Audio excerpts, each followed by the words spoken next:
welcome everybody again to the Rizolve Partners Podcast, and welcome to my partner, Bob Cariglia. Bob, once again, great to be with you.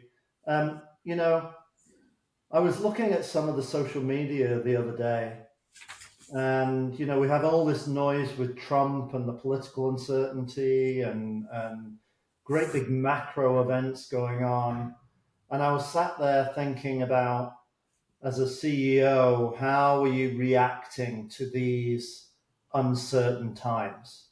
And so I thought we'd talk about that today, Bob, because, we deal with that a lot with our clients, and we feel like we have a lot to say. So I thought we'd have another conversation about it. I just want to remind our listeners that we did a blog in March of this year, March 2025, called Navigating Business Challenges in Tumultuous Times. And so I think, that's probably a good place to start. If you didn't see that blog, take a look at it, everybody. Had some interesting stuff in it. But Bob, picking up from that, we've had a good 12, 18 months of real uncertainty here for business owners. And, it does behove us to go back and take a look at, well, what would we do? What are our clients doing? What would we do? What advice would we give in these uncertain times? So, you've led several companies. Maybe I'll lead you into that, and maybe you could give the listeners the benefit of your experience, certainly on the sales side, and then we'll broaden it out onto the cost side and more of the macro type business issues. So what would you be focusing on right now if you were a CEO or business owner with all of these uncertainties? Well, you know what? I mean, first off, the one thing that I would say is don't panic. I mean, that's a very general, term or general guideline.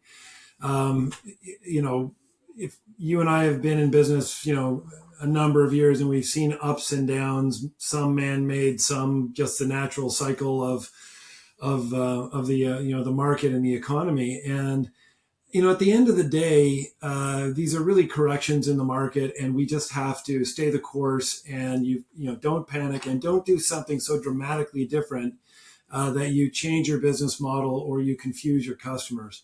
It's really a matter of staying the course, being more careful, stick to the basics, and eliminate all the trivial things. One of the things that I've noticed over in my career is that when times are good, I guess it's like anything. If you find $5 in your pocket, you find a way to spend it, right?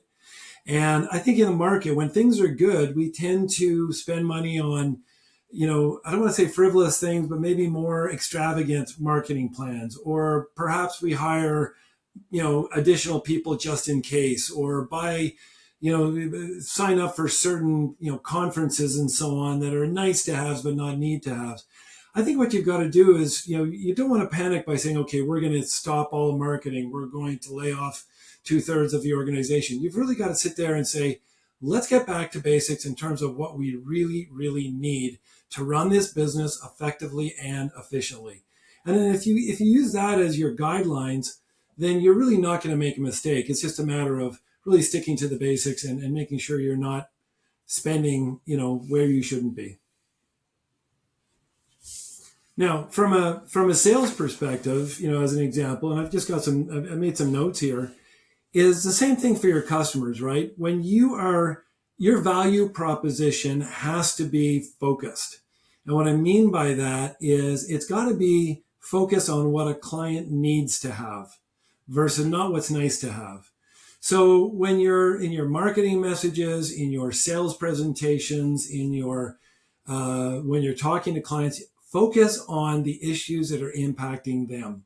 We use a terminology of seeing things through the eyes of your customer, and this is super important because they're going through the same downturn, or they're going through the same challenges that you're going through. And so you really have to focus on how can your service or product serve them in a way that it'll solve their needs to have, not their nice to haves. one of the things that you want to really focus on when you're presenting your service or product is what's a return on their investment. Numbers don't lie. As you know, we've got one client where we've got a product that can be installed, and it's got such a terrific ROI that even in a down market or even in a challenging market, it is very easy to take their numbers, plug it into the ROI, and very easily they can see that there's a huge return, and it makes sense for them to do this. So you've really come across with a solution that is a benefit to them, and obviously that solution is the product or service that you're selling. So that's, to me, that's really important, is really, really focus on the basics of what's important to your clients, and they're going to continue to buy. Similarly, your clients going through the same ups and downs that you're going through are looking for ways to do their business better. So to me, that's an opportunity. If they're looking for a way that they can be more efficient, or they can cut their costs and get the same service, or they can get more service, at the same amount of money, this gives you great opportunities to present them with your service or product in a way that's truly value added. And if you can do that, they'll buy. There's no doubt about it. So, that's just around, another thing that I would focus on is sometimes a sales organization or a business owner will turn around to say, we need to discount. Never discount. Okay. I mean, when you discount, it is very difficult to get that back, even in the uptime, because you basically demonstrated to your entire market and all your customers that your product or service is actually not worth what you've been selling it for. What you want to do is you want to give them options. You want to give them value-added services above and beyond. So you're keeping your price level, but you're giving them additional services. People look at that in a whole different way, that you're being the helpful ally versus I'm cutting my costs because I've quote unquote been overcharging you. The other thing that's really important is to get really creative with your pricing. Are there ways that you can make it easier for them to pay, give them terms potentially, or give them some sort of tiered pricing that says, you've been using my services at a very reasonable cost, but you've been using the super deluxe version. If we back you down to the deluxe version, you get 90% of what you've been getting, but you're able to get it at a lower price, which in this market would be very valuable for you. So there's a bunch of ways that you can look at how you go to market. Again, always thinking about how can I benefit my client, through creative pricing, through focusing on what's important to them, to eliminating things that are frivolous. And, in doing that, your customers will keep coming back to you. So one of the things on the sales side that I'd like your perspective on is, certainly I think about it, is strengthening customer relationships during a downturn and how you go about that. Are our sales staff being proactive on the outbound sales strategies as opposed to receiving customer orders on the inbound and giving customer satisfaction on the inbound? But how can you improve the proactivity of your sales staff? And some of that also maybe reaches into account-based management. How can you improve account-based management to take advantage of the situation you're in, which is a declining market potentially? Customers experiencing their own problems, but maybe you have something to offer the client. Any comments on any of those from the point of view of improving efficiency? Bob? Oh, sure. Oh, absolutely. First of all, one of the things, again, we all get excited about, I've got, it's a tough market. I've got to go find new clients. That's not a bad idea. But fact is, you want to focus first on your existing clients. These are clients that have a relationship with you. These are clients that know you. These are clients that you have delighted in the past. Focus on those 20% of your clients that is giving you the majority of your sales. Focus on your key clients. Why? Because they know you, they trust you, and they would be more willing to provide you with additional business because they don't want to lose you as a trusted vendor, number one. So that's where the ABM strategy, the account-based management strategy that you're talking about, is so important. Is in challenging markets, you want to have a strategy, again, that is focused on what the customer needs.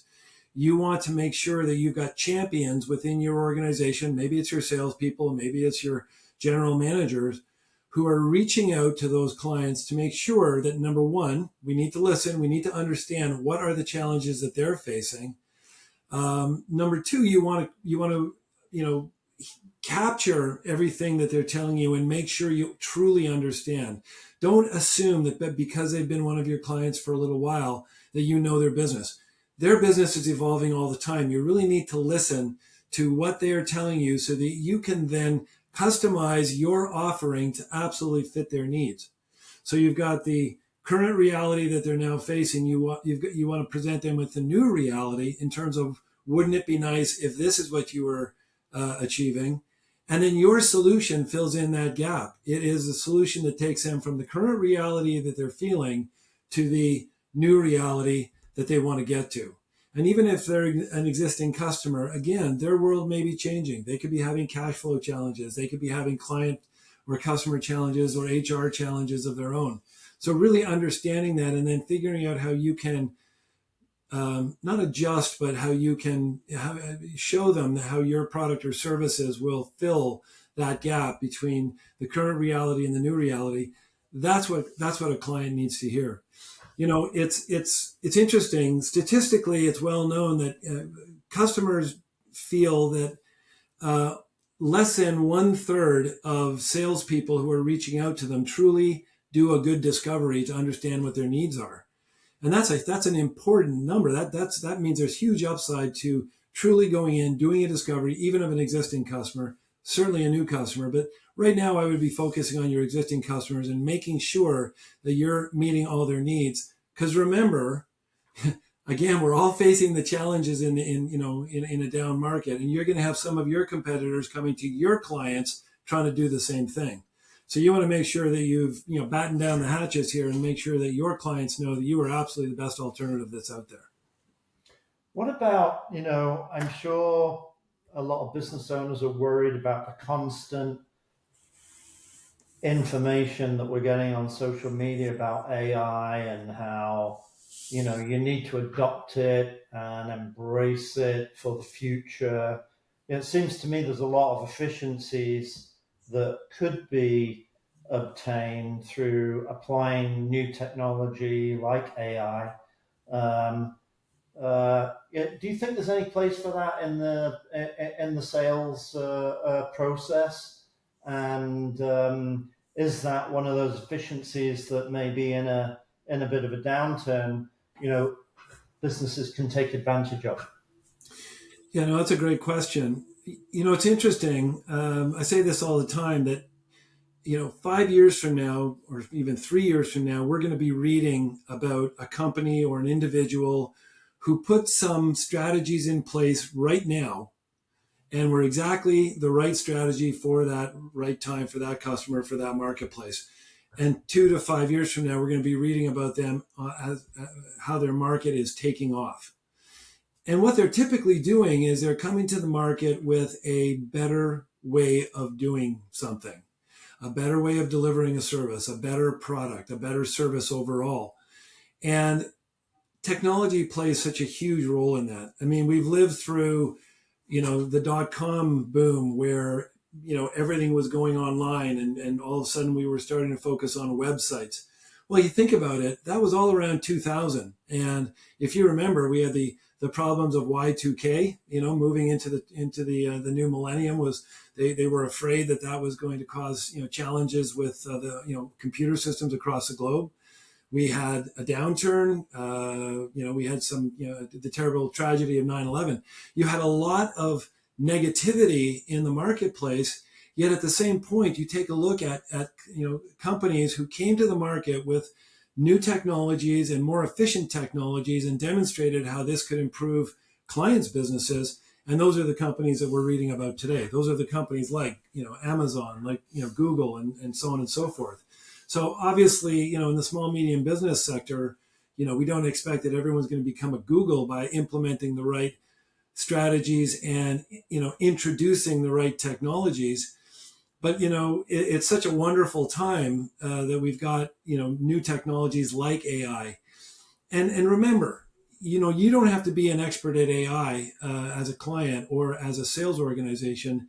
You just need to take a look at the tools that are now available that integrate AI and make the process simpler, faster, perhaps less expensive. We all remember going back before we had, spreadsheets, and everything was done with calculators and everything was done on paper. When spreadsheets came along, it was such a clear yet simple technology that if you could implement, it would save so much time. It would eliminate so much error. It would provide the opportunity for so much analysis that today we take it for granted. Well, there's technologies available today, especially around AI, that are really that same game changer. That if you take a look at what services or what tools you can implement in your sales process, in your operations, and bring them to bear right now when perhaps things are a little quieter and maybe people in your organization, have a little more time to implement and learn, it can be a game changer so that a year from now, 2 years from now, as we come out of whatever this, the next downturn is, you're flying because you've made the changes. You've invested in the changes that make a difference. So, Bob, I always think when things start getting tough that, a focus on cash flow is important. But, moving that into the realm of sales, as you say, maybe during the good times, the company has developed a bit of fat, by investing in esoteric things. But one of the things that also happens is maybe you take on more marginal customers as well. And sometimes some of those marginal customers can be more trouble than they're worth. How many times have we seen that? Very demanding customers, erode net margins down to the point where arguably they're loss making just because of the trouble that they cause in terms of satisfying them or satisfying their needs. So, have you ever been through processes where you take a look at your customer list and you start to identify the profitable ones, or more importantly, marginalize the unprofitable ones and maybe stop supplying them? Is that the sort of strategy that business owners should be, being a bit more forthright with their customer base, particularly where they're not working? It's an unequal economic relationship. Yeah. It's actually something you should do all the time, but in a downturn, it's especially important. And the reason being is you need to take a look at your customer base and really define or determine what is the value of each one of your customers, your clients. Do your clients pay on time? Do you have pricing in place with certain clients that has been there for years and for whatever reason you haven't changed it? Do you have, pricing with certain clients that is underpriced because the service required to satisfy that customer, you've never priced that into the product or service. So you need to take a look at all those things and really categorize your customers as, here's my A customers, my B customers, my C customers. Mm-hmm. Your A customers are your superstars, and those are the ones that provide you with a good amount of business. Maybe they're the ones that provide you with 60, 70% of your business, 80% of your business. So you want to focus them. Your A customers also pay on time. Your A customers understand that it's important for you as a provider of those services or products that you need to be profitable as well, because they can't afford to lose you, and they'll respect that. So that's your A group. Your B group is almost your A group, but maybe they're a little slow in paying. Maybe they're pricing is not exactly where it should be, but they're not far off the bat. Those are the ones that you want to work on during a downturn, just to move them up the ladder so that they become A customers as well. And you do that by working with them. You do that by, again, meeting with them, understanding their needs, demonstrating how your services can help them, et cetera, et cetera. You're doing that with your A customers as well. And it's your C customers that you really need to take a hard look at. Do they pay, on time? Are they troublesome customers that, are, despite your best efforts or the best efforts of your staff, never seem to be satisfied? Are these the customers that bounce around and they just happen to be your customers right now? Or they're your sometimes customer. They buy from you sometimes, but they buy from others sometimes. They're just not loyal. Are they customers who you're trying to force fit your product or service to their needs and you're pricing it accordingly to, so that, you can say, oh, I've got that, customer, or that customer uses my services. When you boil that down, you're likely going to find out that those clients are not profitable. Those customers are not profitable for you, or they're cash flow negative. You're putting out more money to satisfy these customers than they're providing to you. And in a downturn, maybe it's time to prune the bush here and to basically say, you know what, I will reach out to them I never cut them off by just say, hey, you're not profitable. I don't want to work with you. But go back to them with a compelling proposal as to why certain aspects of the relationship have to change. And if they push back and say, no way, forget it, well, they're not really loyal customers. And do you really want to carry them into the future? And do you really want to weigh yourself down by having customers, that maybe provide you with 20% of your revenue, but are taking up 50% of your time and maybe 90% of your aggravation? So those are customers that, unless they react positively to the progressive proposal you put in front of them to move them up and to be able to provide them with good service, maybe it's time to say, you know what, why don't you go into the market and find others who are willing to give away their products or give away their services, because, for me, that just doesn't make sense for my business model. So I think absolutely it's a great time to do that. It's always tough love, right, to do that, because some of these customers may have been around for a while. Some of these customers may have been some of your original customers where, for whatever reason, you've never changed the pricing. Why? Because they've been around for 10 years and I love old Joe, So this is where you need to do some tough love, and you really need to reflect and say, how can I improve this situation so that it makes sense for me and ultimately makes sense for that client? So we hear about a lot of talk from, the business community about contingency plans. And, I could imagine that, during these times, sometimes the sales estimates are not quite keeping pace with where we'd planned them to be. And maybe the finance department is looking to do, get some comfort on whether we're going to get back to plan, or whether we need to reforecast lower than plan. But when you think about those sorts of pressures internally within the company, Bob, what do you do to create a contingency plan on the sales side? How do you make sure you're not going to fall off a cliff, when heavy tariffs are levied, or what sort of steps do you go through in your mind for contingency planning? Well, number one, you've actually said one of the magic words, and that is plan. Planning, plan. And that is, in every time you do a plan, even in good, times, your plan needs to have a couple of tiers. This is our optimistic, maybe our realistic, and maybe our, I don't want to say pessimistic, but our conservative plan.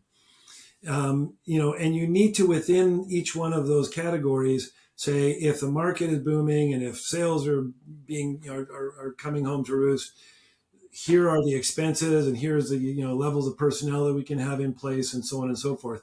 And of course, at the other end of the spectrum, you need to also plan that if things aren't quite as good as you would hope that they are or have been in past years, here are the things that I will need to do to make sure that that plan is still a viable plan for the company. The worst thing that happens is when you plan for the best, and you don't consider a more conservative forecast. You don't consider that the market may not be as buoyant, or it may be saturated, or there are unknowns coming at you, like tariffs, customer failures, and so on and so forth. You need to plan for the worst as well. What's the saying? Plan for the worst and hope for the best. I think you have to plan for both, actually. But the last thing that you want to do is be caught, where you have beefed up the company in terms of people and expenses and commitments on the marketing side and the sales side, and the sales enablement side, just absolutely expecting that the market's going to be terrific. You want to, and then if the market doesn't turn out to be as buoyant as you had hoped, you're now scrambling to make changes, dramatically. Good example, right now is if you take a look at what's happening with Starbucks. Starbucks has come to the marketplace because clearly they've got a restructuring going on, but they come to the marketplace and they are shutting down, I think it's like 1,000 stores across North America. And I know the one just up the street from where I used to live, like literally two stores away, gave 1 day notice for closure. 1 day. Now you say in the scheme of things, oh, well, a coffee shop closed. But the fact was that particular Starbucks was at the center of the social community within that neighborhood. And you think about it, are there other coffee places to go to? Yes, there are. But because it was only 1 day, because there wasn't a plan for that contingency, you wonder, have they hurt their brand image? Are people going to rush 6 blocks away to get to the nearest Starbucks? Not necessarily. And again, Starbucks is a wonderful company, so don't get me wrong. I'm not, they normally do things with good intentions and a well thought out plan. But the fact is, it seems like that was a very immediate,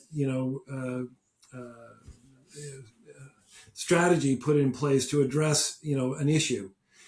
If you plan for something like that and you say, okay, maybe next year is not going to be just as strong as we want it to be, and you make the changes now, you pull back on the marketing that isn't critical. You pull back, as we talked about, on certain customers that are not profitable. You delay certain hirings that you were going to do because we could live for another 3-4 months with our current staff. We may just have to change their roles a little bit just so that we're not, overwhelming our staff. If you plan for a conservative marketplace, then you're never in a situation where you're making last minute changes that can have adverse consequences, which you and I talk about quite a bit. So I think it's really important that, yes, that old adage of planning for the worst and hoping for the best, I would change it to planning for the worst and planning for the best, but making sure that you keep your eye on the ball and you don't just assume that everything's going to be, rosy going forward. I call what you've just said at the back end there, planning for a resilient business, Bob, because and the reason we like it at Rizolve is because it gives business owners the confidence to make decisions in a number of environments, and the business can continue on under different scenarios. And I think that's a positive for everybody. So listen, I think that all of those words that you've had are words of wisdom for our listeners. We hope that the turbulent times turn up again.